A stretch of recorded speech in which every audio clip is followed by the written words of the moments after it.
Okay, so I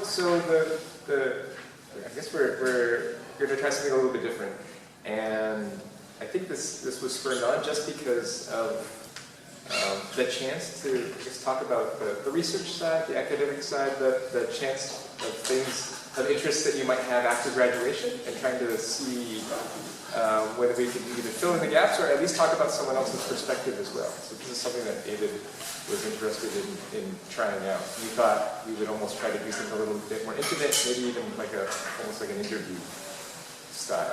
So we could kind of grill a prop about anything that they see or know as well. I think some of you have done this before. You've pulled aside a prop and had a conversation with them. In fact, I think I spent like 90 minutes once with you.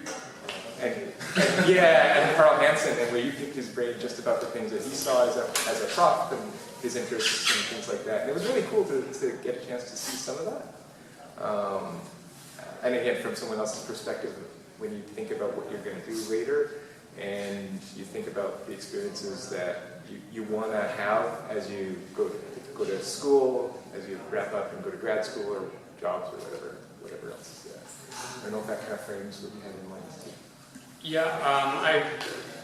Well, Kirk will be here in a bit, so you don't just have to hear my viewpoint. Do you know Kirk? So Kirk Madison's another professor in physics and astronomy, also working in optics. He's a PN. Yeah, he's also one of the 5 or 6 PNs in the department too, so he rotates through some of the classes as well.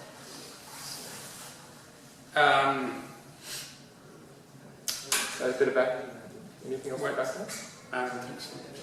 I mean, you guys should interrupt if you have any questions. So interrupt us. So one thing that I thought was interesting was just a little bit about background too, because they've seen you in 259, and they've seen you in 352. Optics lab next. Yeah, and you won't see him in the optics lab next term, but he was foundational in getting that set up the way that it is right now. But maybe just a little bit about how you got to where you are, your background, because your undergrad is fascinating to me. I don't know. Well, when I started out, I wanted to be a mechanic or an aerospace engineer,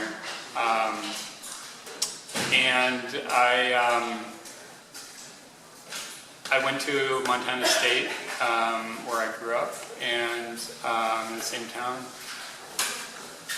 And the first class was a drafting class back then, where you had to draft by pencil. And we had to hand in our sheets in a box, and you had to put them in the right way in the box, or else you would get marked off. I'm like, what? What's this about? And then I also realized that I couldn't think three-dimensionally on drafting. I couldn't do it, the isometric views. So I switched to electrical engineering, and then subsequently transferred to a liberal arts school. They don't really have that equivalent in Canada, I don't think. Quest, but yeah, it's a very small school that is one of the few liberal arts schools that has an accredited engineering program. And then I double majored in physics and engineering before going on to do my master's in England and then my PhD, all in electrical engineering. And why I'm in the physics department here, I'm not sure. Well, I know. I mean, it's a lot of physicists or physics departments look down on engineers, and I remember calling up and asking them when the job ad came out, well, will you consider me even though I'm an electrical engineer? And it was Tom Tigi that I talked to at the time. And he said, oh, well, we have an engineering physics program. You should definitely apply. So I applied and came here. In between that time, I actually spent about a year and a half in a startup between I did a postdoc, and then I went to the startup company for about a year and a half. And then I went back. Fortunately, I was able to go back to academia and do another postdoc before I came here. There's a variety of reasons why I switched back, which if you're interested, I can talk to you about. You guys want to hear that? So this was, I don't know, when were you guys born? 95? They would have been about 5 or 6 years old. Wow. Okay, so this was back in 2000 when the sort of telecom boom happened. It was unbelievable. This is when they were starting to lay optical fiber. You finally got internet speeds that you could actually download things in a relatively fast manner. And so there was a lot of opportunity and growth, and money was just all over the place. So I was like, oh, well, I could do this, and then I could retire in 2 years and do whatever I want to do. So I went to a startup doing long-haul telecom communication, and in that case, we were making telecom systems that were 40 gigabits per second, which right now is nothing.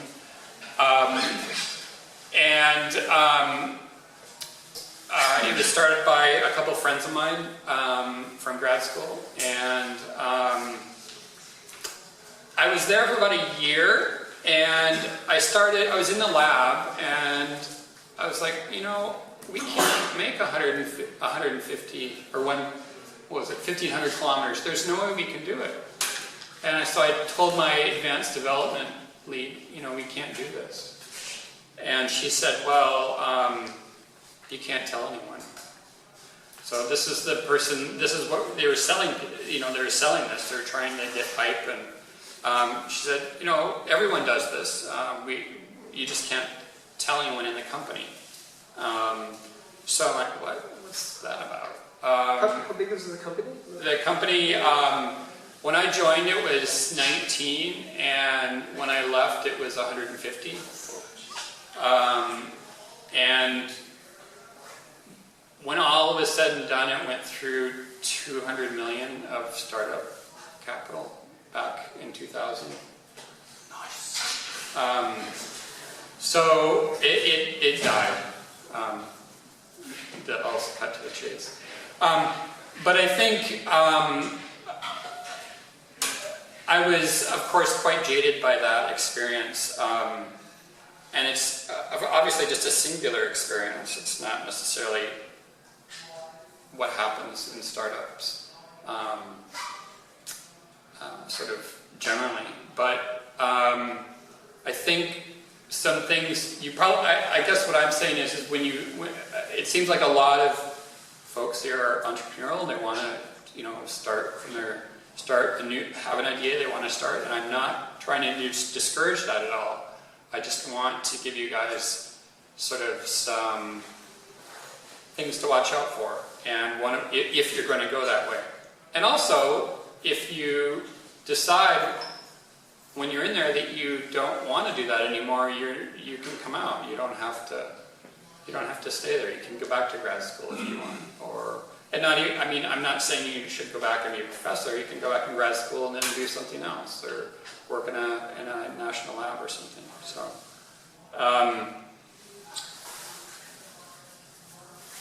but let's see. What was I going to say? Please interrupt me if you have any sort of questions about that.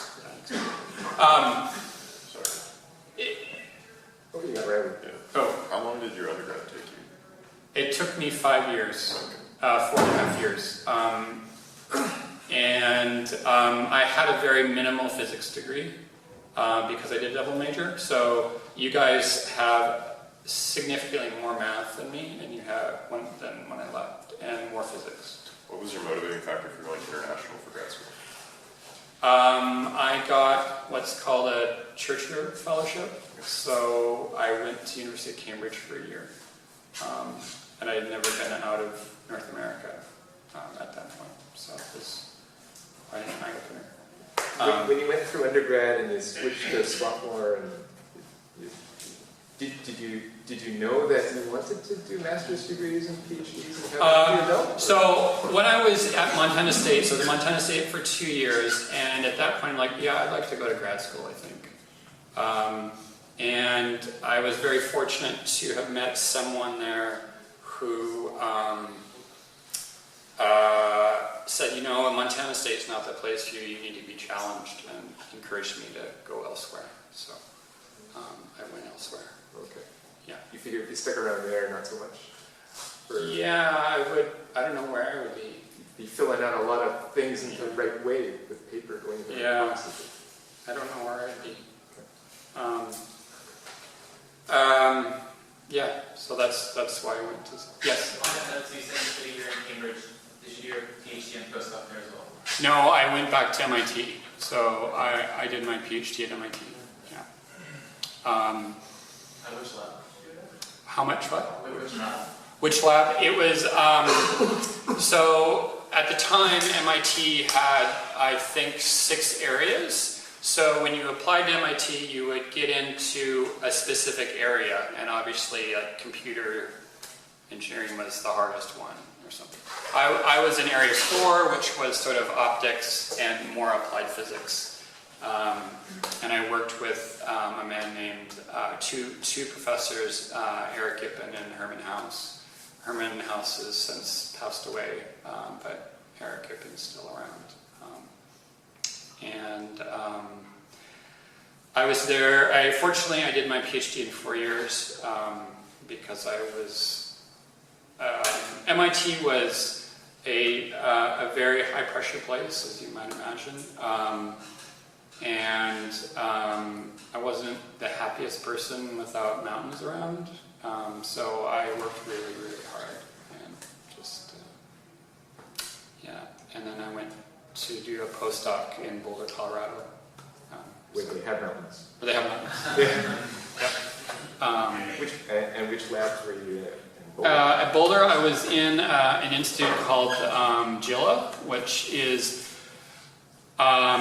it was an institute that was founded in the 1960s in reaction to Sputnik, because the states felt like, oh my God, we're going to lose. So it was called the Joint Institute for Laboratory Astrophysics, which is kind of an oxymoron in my mind, laboratory astrophysics. But in any case, it's now been shortened to GILA, and that's where they did the first Bose-Einstein condensate. I wasn't part of that, but it's more of a quantum research institute now. So, and that's where I really got more into physics, because it was a physics lab. All the physics you needed to know was in your postdoc. Yeah. But interestingly enough, when I was at MIT, there was a guy in our group from ENPH who graduated with Robin Coop. And he had so much of a better background than I did. It was, yeah, particularly math. So you come back for revenge. Yes. Yeah. So he's now working in industry. Yeah. Last I heard in Michigan, I think. Yeah. Actually, that's interesting. So had you heard about this program? So you heard one person went through this program. Yeah, no, I hadn't heard of UBC. I mean, I grew up in Montana, so my parents, we used to vacation on Vancouver Island for a bit. That's why I knew about Vancouver. When it came to applying for grad studies and then applying for the postdocs and things, did you have a pretty clear idea from your mentors and things about where you could go, or it was you had to fill out your forms and speak very generally? I'd like to study physics. Oh no, well, let's back up. So when I distinctly remember in high school physics learning about critical angles. Do you guys remember that? Total internal reflection. You're like, wow, that's really cool. So I'm like, yeah, I would like to do optics. I think I would like to do optics. And then, but when I started mechanical and aeronautical engineering, it was more like, oh, I really need a job though, so I'm going to do that. But then when I moved back to electrical engineering, I went into optics. And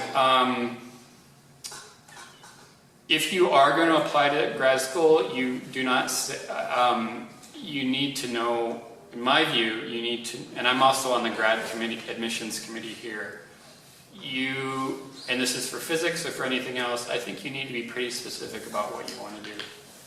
Absolutely. Yeah, because, yeah.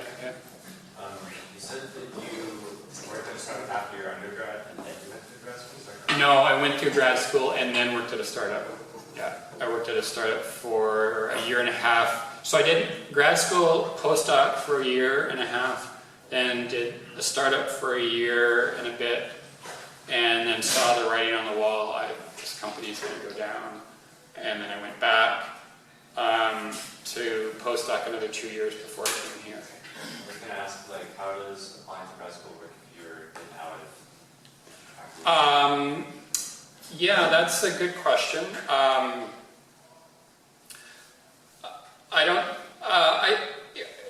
I think it's a bit different in terms of engineering or physics. Engineering, I definitely think it would absolutely not be against hold anything. It wouldn't be a negative in any respect. You need to work that probably into your personal statement, what you want to do, and what you would do is probably argue, well, I've learned this as a startup, and now it sort of refocused me, and this is what I want to do. For physics, I don't know if it would look down. I don't think it would be. It wouldn't be a positive, and it wouldn't be a negative. It would really be how you spun it.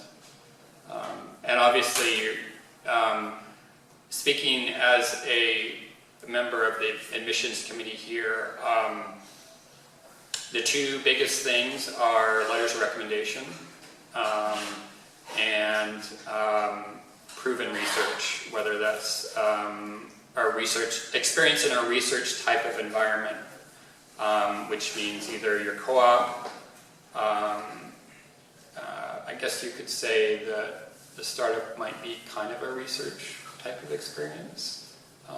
So that would probably count, yeah. It's helpful to have some kind of outcome from it. Yes.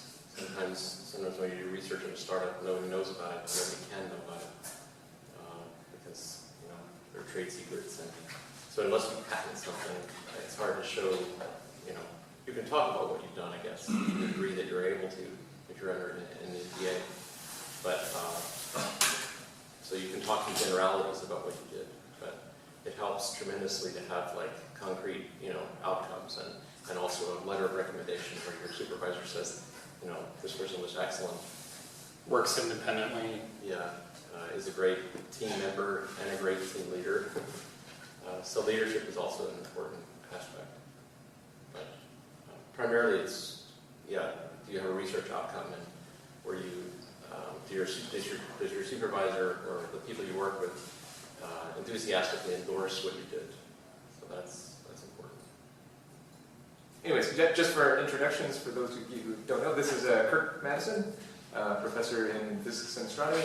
And I realized that for about 7 or 8 years now, he is part of my intro to 253, when you all are in second year. When I talk about projects at senior times, I talk about one that a student did in his lab for magneto-optical tracks. I talk about lasers hitting atoms and cooling them down, and how the student was involved in like a $100,000 project. This is me and Wolf.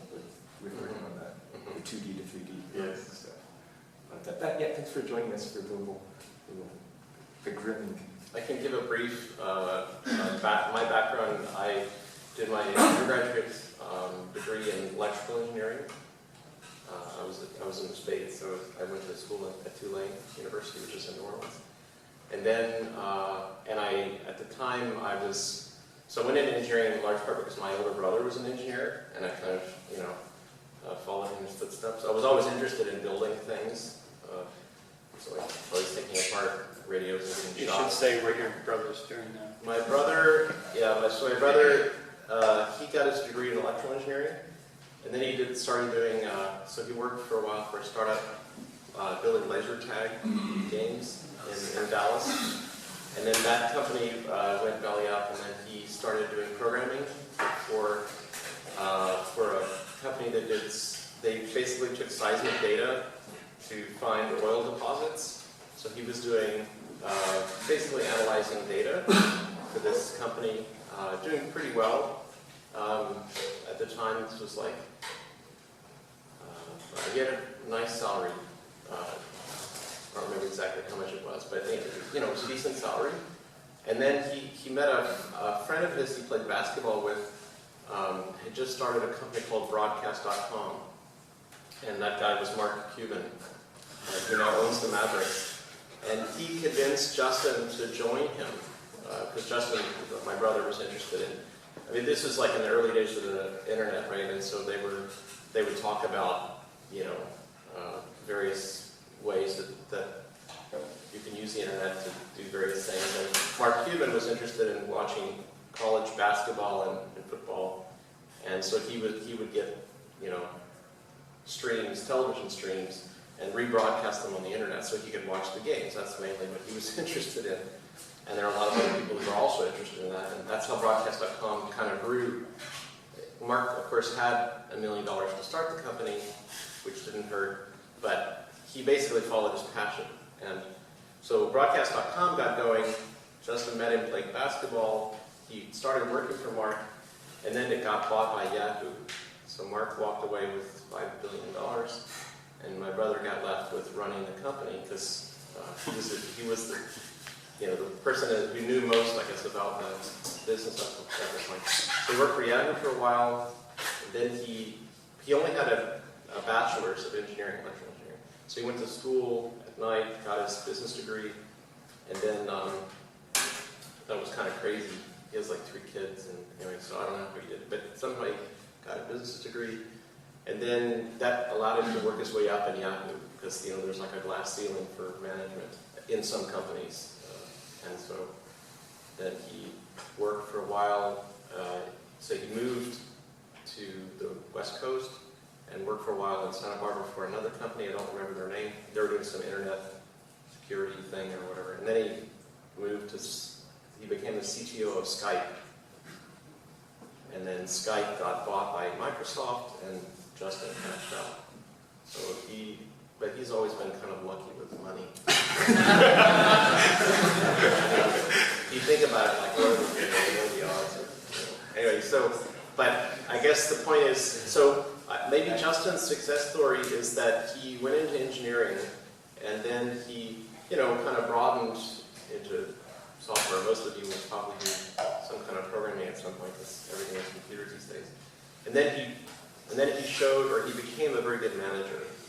So almost without exception, no matter what you end up doing, no matter where you go for your career, whether in academia or industry, eventually, unless you get a job at like a national laboratory, even then probably, eventually you're going to be a manager. You're going to have a team of people, small or big, and you're going to be a manager. And the fact that you have technical skills are important, because those people will listen to you because you have technical skills. But you're going to be a manager. You're going to be talking, working with other people in some kind of leadership capacity. And so I think what I learned watching Justin was that what made him successful is he figured out how to be a good manager, how to talk to people, and how to work with them.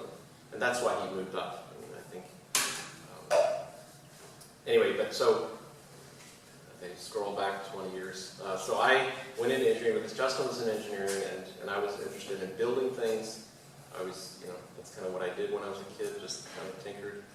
And I started in electrical engineering, and throughout my education, I was always wondering why, the prof would write some equation for like how a BJT transistor works, like what the current relationships are for a FET, like the gate and the drain and source voltages, and I would always wonder, like, why is that? Like, where does that come from?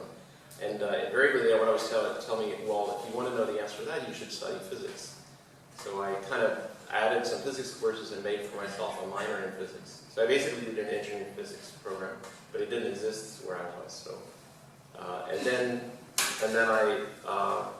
the more of physics I did, the more interested I became in physics, or in general, the study of why things are as they are. And then I went to graduate school in physics. So having an engineering background was like super important for doing what I do now and what I did as a graduate student. So I was an experimentalist, so we build machines, and so 98% of that is engineering, hardcore, cutting-edge engineering.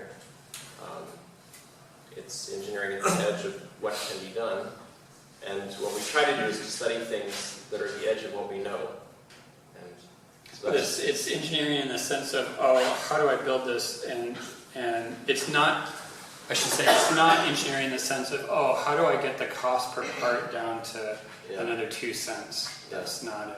Yeah, that's true. Yeah. So, It's engineering in the sense of, well, my budget is fairly large. I have a really interesting problem. How do I figure this out? yeah, how do I make it work? Yeah.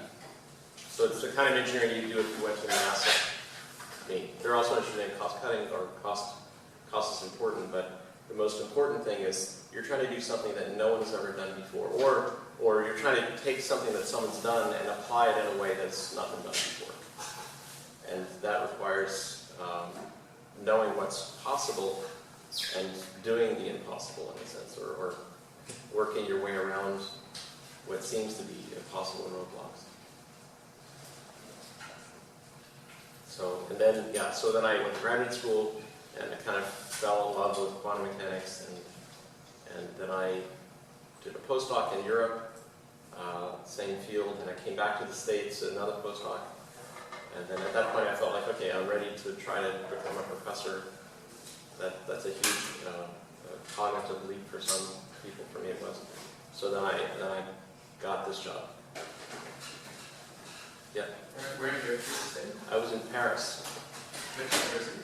The ENS, it's the Harvard of France. I was working with several Nobel Prize laureates. So there were some really smart people. I guess, in general, I think, at least in my experience, and probably this is true of most people, when you go from your undergraduate degree to if you go into graduate school, you're already smart, surrounded by very intelligent, very bright colleagues. When you go to graduate school, it gets even more so. Like The bottom 80% or 90% are gone. Yeah. And then all of a sudden you're not at the top anymore. Yeah.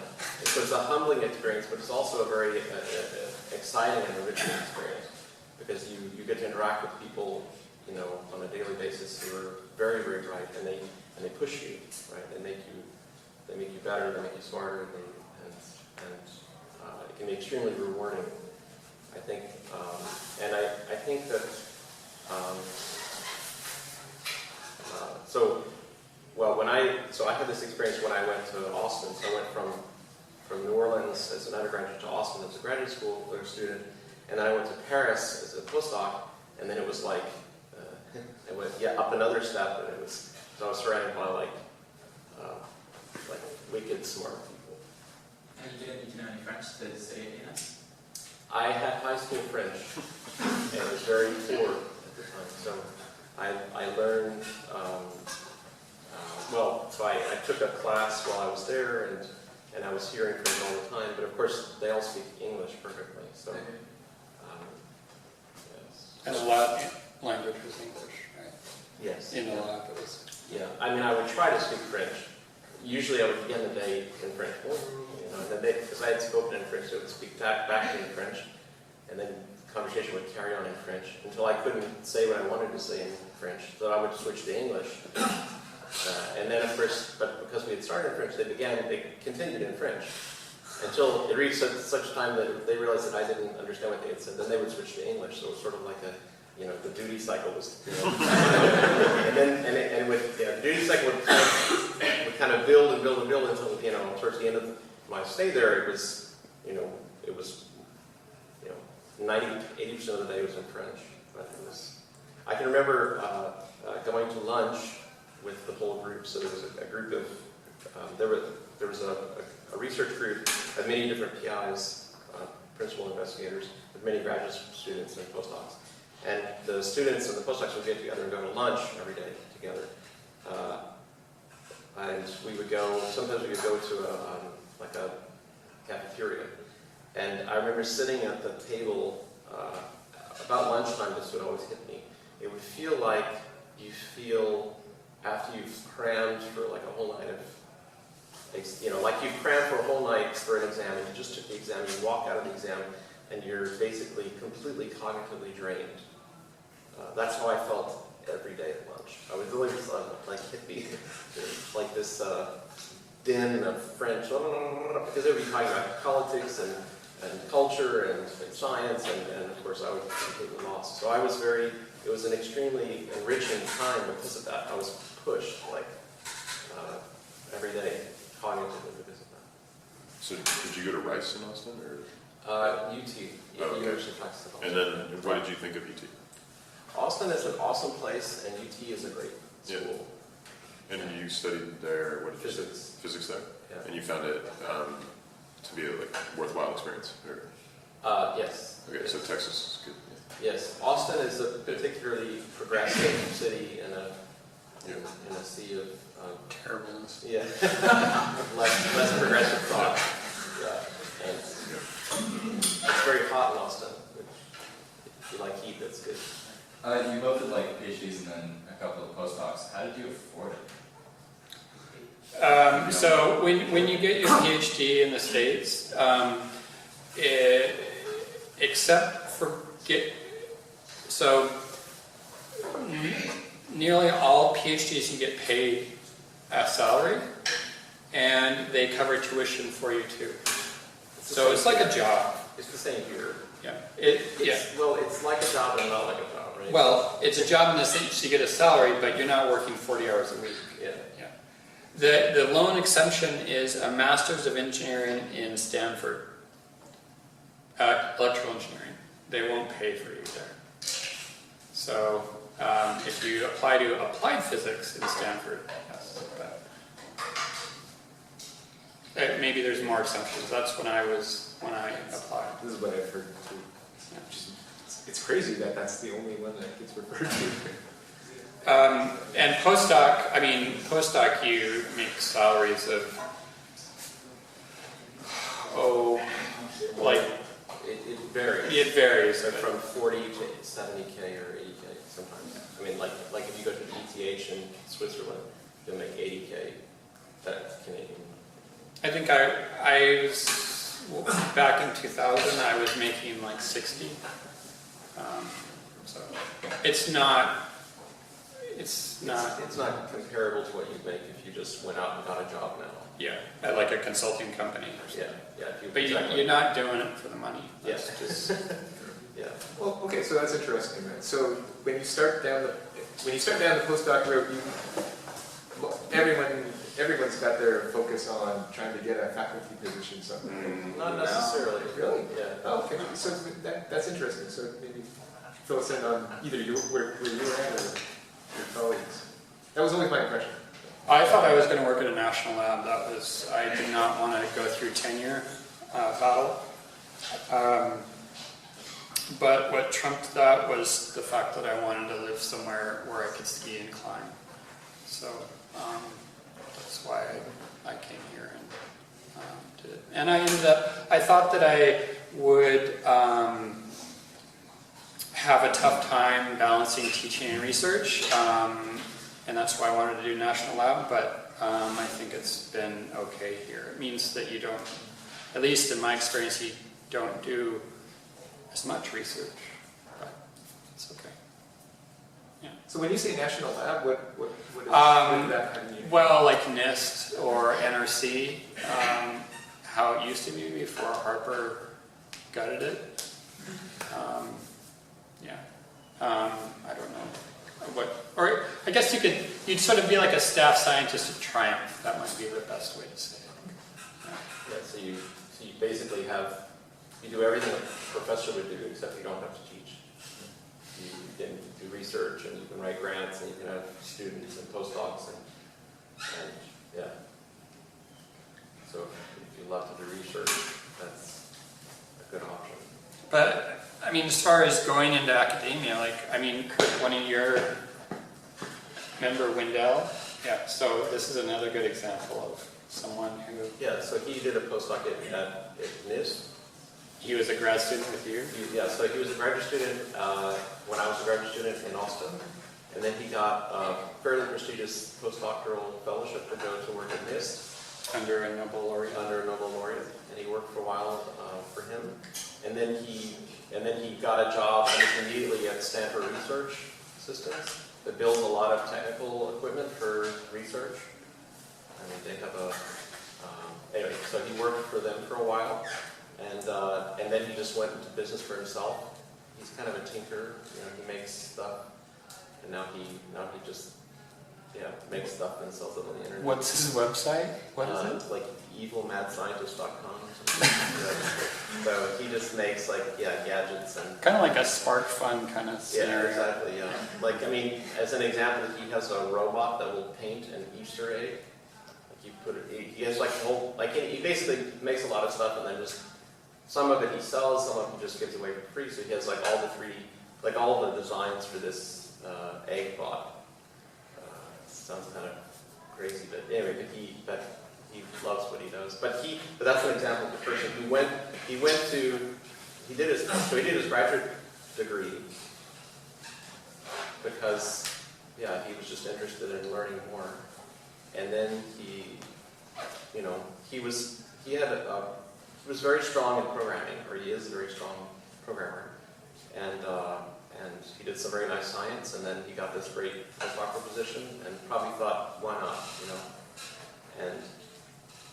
And then he, of course, got this job at Stanford Research. He probably could have stayed with them, but he, at some point, just decided, I'll just do my own thing. And so he is effectively a startup selling gadgets of various sorts. There are other, I've had a couple of postdocs who come through my lab who are now working in industry. One of them at Bosch. So another postdoc who's now doing programming full-time in Austin.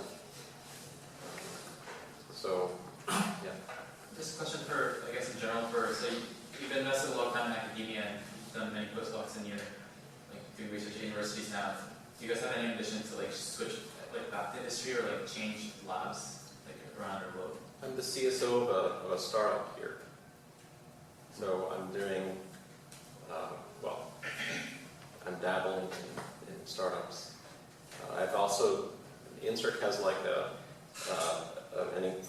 it's called an Engage grant, where you can basically get money to hire someone to work for a startup, so it's to try to get academics to help startups by doing research for them. So I've now worked with a couple of startups, 3 now. So I see the startup side, the business side. One of them is not a startup, one of them is an established company. Well, they know who it is. Yeah, Sabre. We're working with Sabre.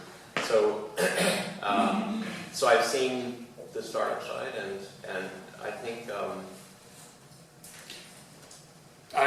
for myself, I've been burned. I won't do that again. I'm happy to work with companies, like with Kirk, and I've done a couple engages myself, but maybe sometime, but not now. And it's all, I guess your question, Ken, was, well, can I ever see myself going back and leaving being a professor? And the answer is no. First and fundamentally, I'm tenured. So why would you give that up? Unless, there are professors who have done that. Yeah. And also, look at Andre Marzial. Yes. So he started L'Oreal. He's still with UBC, so he still retains his position. But he's running a successful company, which was a startup at one point. And so I think, and academia, somewhat perplexed. It's a bit perplexing to me that the university really encourages profs and students to make startups. It's perplexing because I always wonder how does the university justify to itself, like what does the university get for it, right? I can see what I mean by this is, they spend a lot of money recruiting a professor, they give them startup money, and then they start their research program. That draws in graduate students, and they become, like a productive member of the academic society, if you will, or the academic environment. Then if they, in the case of Andre, they encourage him to make a startup, and he makes a startup, and now he's working pretty much full-time with L'Oreal, and he no longer has a research presence here. He does it at L'Oreal, but not at UBC. So there are no longer students coming to UBC to work with Andre. Maybe they're going to L'Oreal to work with Andre, but not to UBC. So UBC sort of loses out in that regard. And at some level, I guess we can't use Kant's maxim that everyone should do it, right? Because if they did, then there would be nobody left at the university. So I guess the assumption is that only a few people will do this. But there are other people like Warren Whitehead, who he's like a serial inventor, right? He has like more patents than I have papers. He's the guy who's quite incredible. And he's involved in a number of startups. So he's an example of a person. Actually, he came from industry, and then he got a job at UBC. And so I think as a professor, you have incredible flexibility as to what you can do. You can do pure research and some teaching, or you can be a hybrid. You can have ties to industry, or you can actually, in Andre's case, you can be still working at UBC and affiliated and being a productive member, but all your research is industrial. So there's a huge variety of opportunities and options as an academic. And what I wanted to say also is that universities in general are very much in favor of, are very much supporting people to make startups as graduate students or as undergraduates, to the point where, like, if you create IP as an undergraduate, you own it. The university has no claims on that. And there's also all sorts of, small pots of money available federally and provincially to support startup efforts. So finally, if you go to it, so I guess what I'm saying is there's a lot of support there, and you're surrounded by a bunch of people like-minded people who might be interested in doing something. So I think in terms of your network, going to graduate school can be extremely beneficial. Yeah, I guess I should mention that too. My time at MIT, second to being immersed in the sort of pushing environment was the network that I've established of colleagues, for sure. Yeah. It's probably the single most important thing. Yeah. Getting your education is also important, but there's just so much more to offer than just getting a degree. So, there's going to be lots of benefits to going to grad school, like meeting people and getting smarter and getting paid more at the end. But, you don't get paid more at the end. Oh, it's okay.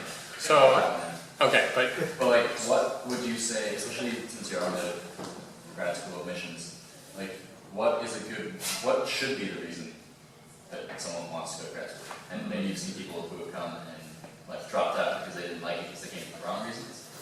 yeah, well, sometimes you don't know, right? You just do at that point in time, you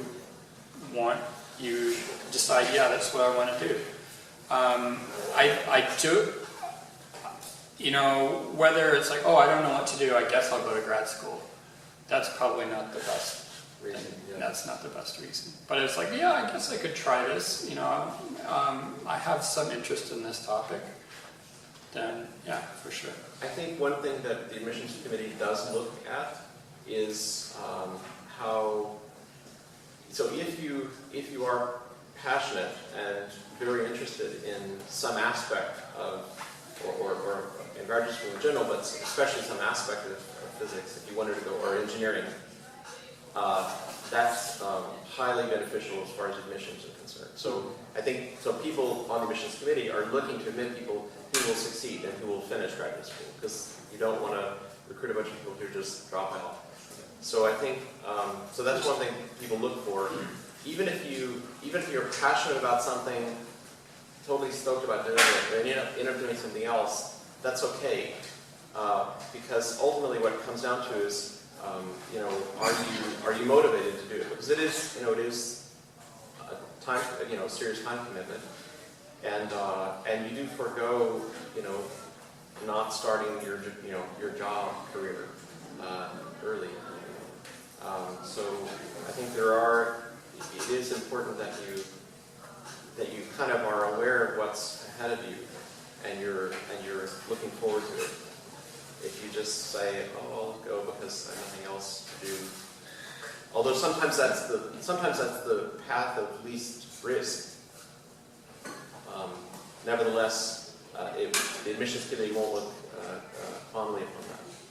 So I guess we got to finish, but if you guys have, particularly if you have questions about grad school admission, it seems like there's a few, feel free to come talk to me. That's totally fine. Yeah. And of course, I'm sure Kirk will talk to you too if you want. Thanks